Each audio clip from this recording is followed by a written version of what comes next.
Hi everybody and welcome to another episode of Cassie Elle Talks. In today's episode, I'm going to be sharing a game with you that is currently on Kickstarter called Villains and Henchmen by Ravensdale Publishing. The story behind Villains and Henchmen is you are a villain and you're trying to break your fellow villain out of prison. And the game is a 1 to 4 player game, so you can play alone against the game itself, or you can have this multiplayer game where you're all playing against the game trying to break your fellow villain out of prison, but you're also competing against each other to be the best villain to break your fellow villain out of prison. So the game has a little bit of a co-op, a little bit of a competitive feel to it. The cards and the art is very cartoony, very colorful, and it's just like a really cool looking game, and it's a very interesting game, so I'm really excited to share it with you. So let's go ahead and take a look at Villains and Henchmen. All right, everybody, I have Villains and Henchmen played out here for you.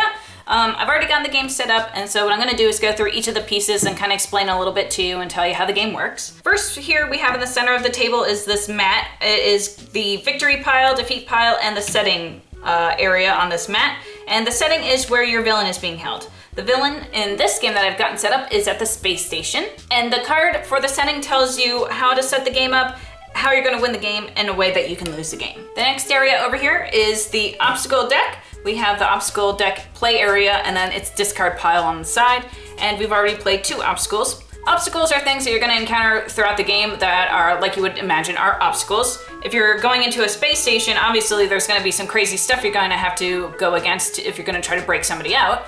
And the game begins with 2 obstacles, reinforced doors, and control panel. The next deck here is the hero deck, and we actually don't have any heroes at the beginning of the game, but at some point you're going to defeat things and you're going to have heroes come out, and they're placed right here, and they also have their own discard pile off to the side. The next area here is the guard deck, and the guard deck is similar to the hero deck where you're going to encounter guards just like you would encounter heroes if you're going to be breaking into a space station. But the guards are a little easier to defeat. This one is special forces at the beginning of the game, but there are also other ones like commander and medic and things like that. And then over here we have our villain deck, and the villain deck is actually the deck of cards that you draw your hand from. So at the beginning of the game, everybody starts with their hand of 5 cards, and this is set up for 1 player, so I've got my 1 mat here, I've got my 1 archetype character here, and I've got her 1 special card that she gets at the beginning of the game. Next over here we have the event deck, and the event deck is actually like what you imagine are events. If you're in a space station, of course, crazy things are gonna happen. So event cards are cards where, just random things happen. Like for example, this one is a hero comes out, or there are other cards where guard cards are gonna come out. And so there's all kinds of things that could happen. And the last pile I'm gonna show you over here is the power deck. The game actually comes with 2 power decks that you can play with, an A deck and a B deck, and I've chosen B. For 1 to 2 players, you only have to play with 1. 3 and 4 players, you would play with both. And so I chose a power deck B, and it starts off with 3 cards. These cards are cards that give you special powers, but this is also like your timer. So in addition to being able to lose based off of this defeat condition here, if you go to draw cards that you would need out of this deck and the deck is empty, you would lose the game immediately. So now that I've kind of explained what all the cards are, let's go ahead and take a look at our hand and see what we can do and how the game works. All right, so now we have our hand of 5 cards. Let's go ahead and take a look first at what these cards are and how they work. Then we'll take a look at what the cards are that we have in our hand and see what we can do with them.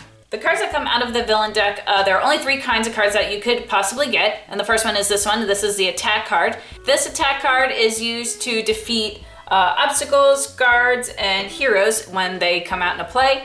And 1 attack card will be the equivalent of 1 on the cards. So for example, this card here has the number 2 in his heart, which indicates you would need at least 2 attack cards to defeat him. The next card you could possibly have is this card. It is the defense card, and the defense card is used to, at some point in the game, you're gonna have to discard cards from your hand, or things are gonna attack you, and you can discard these to prevent bad things from happening to you or to your hand. And the last card you could possibly have is this one. This is the Power Surge card, and this card is used to buy things, like buy these power-up cards, and you also use these to give yourself a little more space so you could have more power. So now looking at our hand, we have 3 Power Surge cards, 1 attack card, and 1 defense card. So the first thing that we see is with this 1 attack card, we can't do anything. So let's set it off to the side because these cards cost too much for us to make them useful to defeat, and we just don't have enough to defeat this card. Next, let's look, we have our 1 defense card, and we can go ahead and bank that, which is just put it right here under the mat. So if we have to later use it to defend ourselves with, we can do so.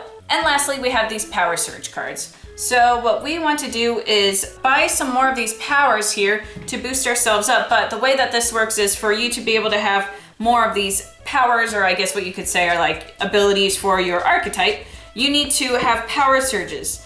You have to have enough power surges to equal the amount of power. So right now we have one here, and because we have a special ability, we don't have to do anything about it. So if we want to get another card in here, we have to bank some power surge cards over here.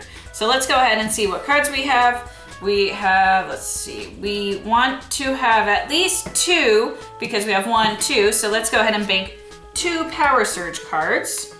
And honestly, we don't have any way to spend just 1 power card, so let's just go ahead and bank this 3rd power surge card.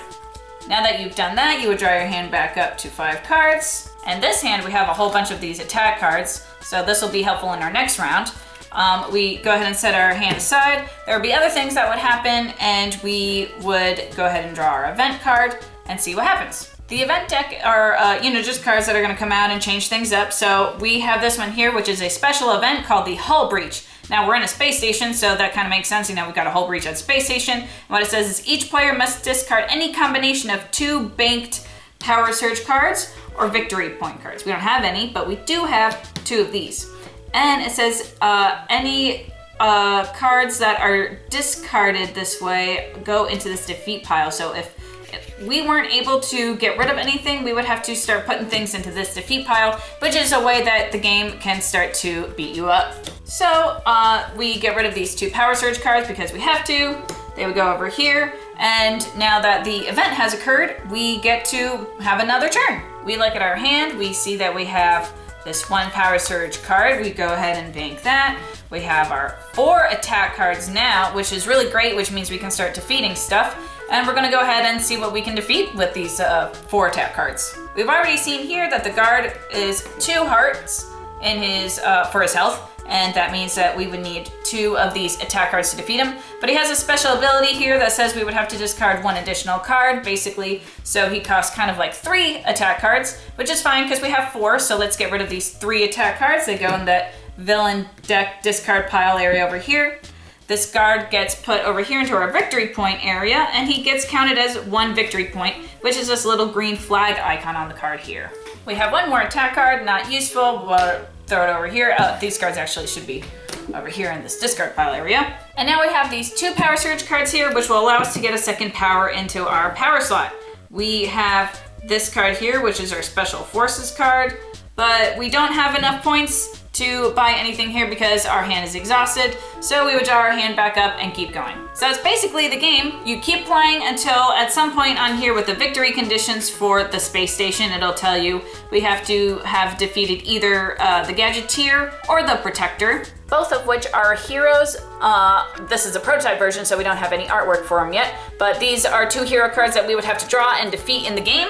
And we would also have to defeat any 4 of the mentioned obstacle deck cards. This game will also have at some point cards that are filling into this defeat pile. As we're defeating heroes and guards, that would go into our victory pile. And if the defeat pile at some point has a total of 10 surge cards or 10 of these victory point cards, we would lose the game. And like I mentioned earlier, if we ran out of cards in this power deck to draw from, we would lose the game immediately. If we did, however, get to those victory conditions over here, we would have succeeded, gotten our friend out of the space station, and if this was a multiplayer game, we would see who at that point had the most cards down in their victory point area on the bottom of their mat, and see who got the most victory points, and they would have been the winner among villains. So that is Villains and Henchmen. So that was Villains and Henchmen by Ravensdale Publishing. Like I said, it's really cool. I like the setting and the story where you're kind of like you can almost see yourself in the setting where you're like, in our example, you're on the space station. Like I can see myself